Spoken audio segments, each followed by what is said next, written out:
Welcome to the Lead Pedal Podcast with your host, Bruce Outridge, where he talks all things trucking. Now let's get rolling.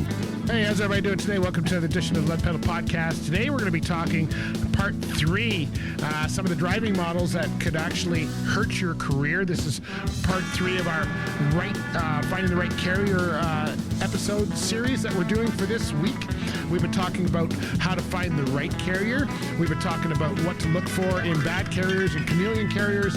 And now we're going to talk about why it's important for you as a driver and protecting your license and what we're going to do. Before we do that, though, let me tell you about a great place to work if you're looking for the proper carrier. And they are looking for owner-operators right now, Bison Transport. That's right. They've got opportunities in many of their different areas of expertise. They're looking for owner-operators primarily, but if you're a truck driver with a good record, they're always looking at talking with you. You can check them out at bisondriving.com to find out all the opportunities. As an owner-operator, you'll save on fuel, you'll save on tires, you'll save on maintenance. They have a lot of great programs to support you so that your business is successful. So check them out at bisondriving.com. Tell them that we sent you.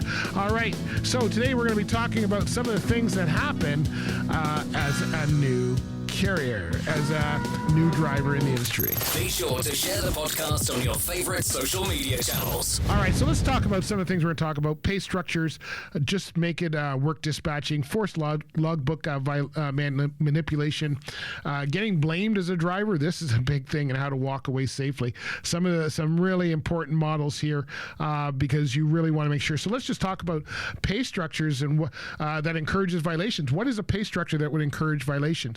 Well, if it's kind of a piecemeal thing, run by the mile would be an instant of this where you're going to make more money the farther you can go.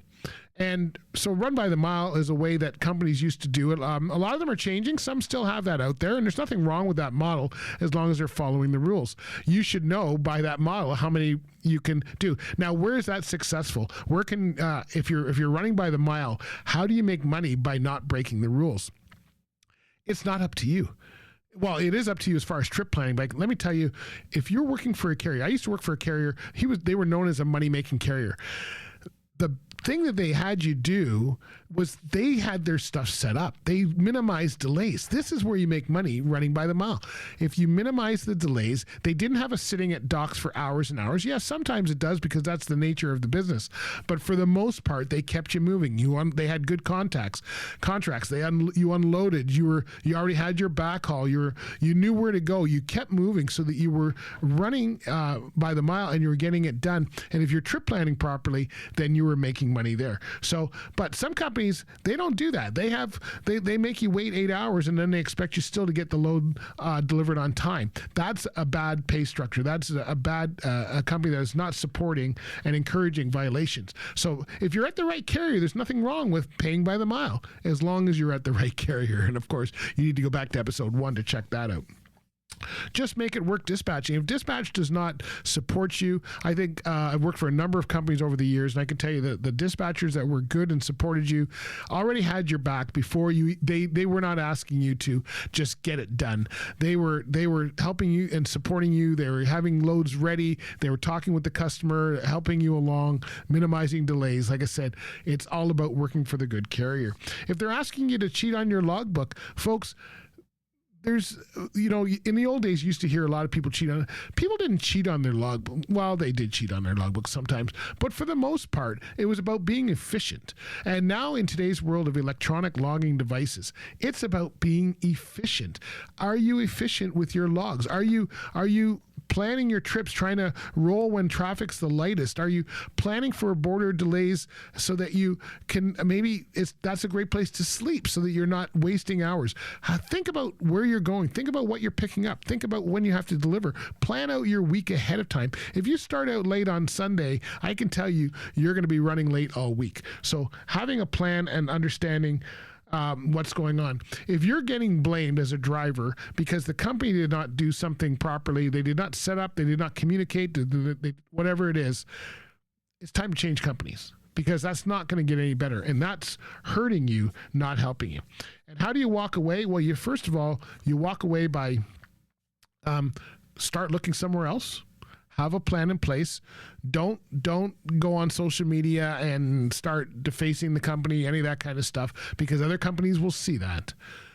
Just know exactly why you're leaving, know exactly what they've done wrong. If it requires legal action, then go there, but have your ducks in a row, document, and then move. And just move quietly and move on to another company and know what you're looking for. This is probably the biggest thing. Know what you're looking for, because most people don't know what they're looking for. And I can tell you, if you're working for the right carrier, it's going to protect your CSA score or your CVOR score if you're in Ontario, and of course your driving record, no matter where you might be. Everybody calls it something different. They're going to stand behind you in inspections. If you've been done wrong in inspection, don't try to fight it out with the person at the side of the road. Let the company back you up and get that. If hopefully they're training you instead of threatening you, they're offering you training. If they're offering you training and they're offering ways to make the company better and safer and get you home, and of course, are they doing maintenance on their equipment so that you're not breaking down the side of the road? If they have a good reputation in the industry, then they will be doing things right. Let me play for you an interview I did with our friends over at Rosedale Transport about their safety program and why that was important for their drivers. Hello, Mr. Dale. How are we doing today? We're doing good. Doing good, Bruce. Doing good. So we're out here again at our annual coffee meeting right before road check, right? Is that what we're doing? So you guys got a new safety program. I'm really interested to hear about this. You were saying you're scorecarding the guys now, and they're actually happy about it, which is unusual. You want to tell us, Steve?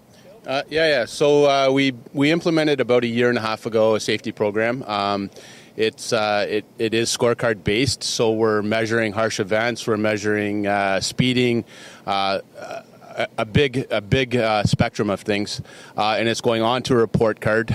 We started off, we're also measuring idling and MPG. So through the whole program, we've increased our safety score to an fleet average of 98% now. We started at 62. 63. Yeah. So we ran it for about 7 months.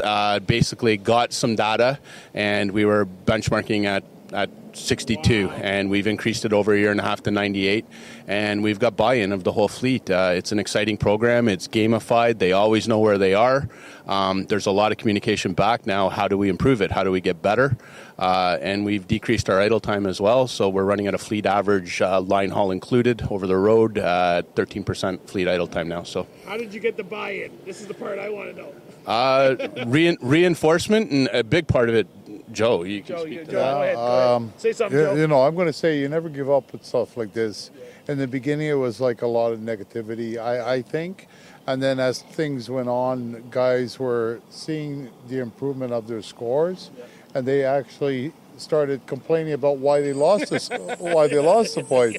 So it kind of turned things right around, and I think guys are a lot happier than they were even before we started this program. And it number one, it's making a safer road, making a better driver, and they see what they've done before versus what they're doing today. What is the buyout at the end? Is it a monetary? You became the I like that you became the interviewer here. That's what happens when you grab the mic. That's how it goes. So the guys who are achieving very well, what is the payout? Without saying specifics, because it might change. Is it a monetary bonus? Is it new things? What is? It's a monetary payout. It's paid annually. We kept it that way. So there's targets along the year to hit, and the buyout is at the end of the year if you hit it for the year. We've done some incredible things with the MPG. So the MPG is better. And that's all bottom line, right? It's all bottom line. It's all bottom line. Cost per accident is down. Accident ratios are down. Our CVOR is at 4% now. It's we've never achieved that before. So there's been a lot of gains through the program. Good for you guys. The great thing about that is that with doing all this safety stuff, like we've saved so much money, which we didn't even realize before that we were throwing it out. And now we have the money to give it to the drivers.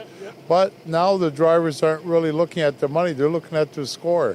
It's making them feel better. So good. It's working. It's working. And that keeps long-term drivers, right? Which is why you guys have very low turnover, compared to a lot of others. So that's amazing. Well, keep up the good work. I'll let you get back to how's our inspection program going this year? It's going good so far. All right, I'm here with Malcolm and one of the drivers for Rosedale, and I hear that you started lower on the safety score, but now you're 100 all the time. Is that true? That's true. That's true. Yeah. So what do you? How do you like the program? Do you think it's a good program? It's a good program. Yeah. Yeah. Because they didn't have it before, and you've been here a long time, right? I've been here 3 years now. Oh, 3 years. Okay. All right. And you're always getting 100? What's it take to get 100 every time? Just drive carefully. Drive carefully. Do the inspection. Are you worried about next week with all this safety inspections? No, not really. No, They've never stopped me. No, they don't. Well, because you got 100. Do we just fax this ahead of time? Okay, I'm showing my age. Fax. All right. Hey, before we go on, let me tell you a little bit about DriverCheck. That's right. They've got some great programs if you're trying to keep your workplace safe, if you're trying to understand how drug and alcohol testing is changing and things in the industry, then you want to go to drivercheck.ca. They've got some great resources for you right there. All right. Hey, when we come back,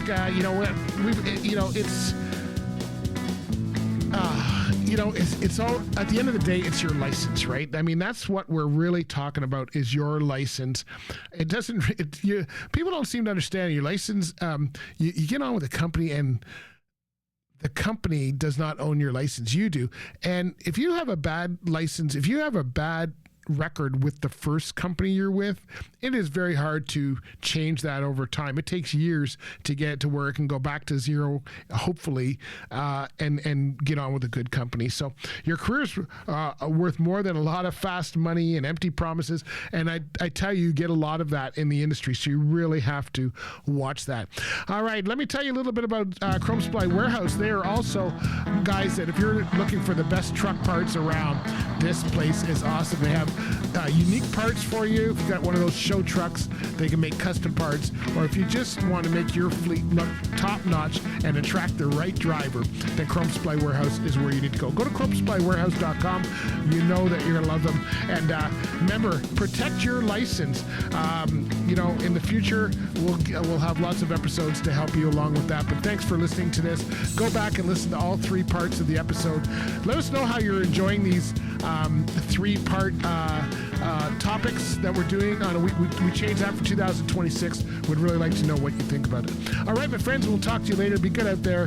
Bye for now. This has been another episode of the Lead Pedal Podcast. For more information or to subscribe to the podcast, visit theleadpedalpodcast.com and be sure to follow the podcast on Facebook and Twitter.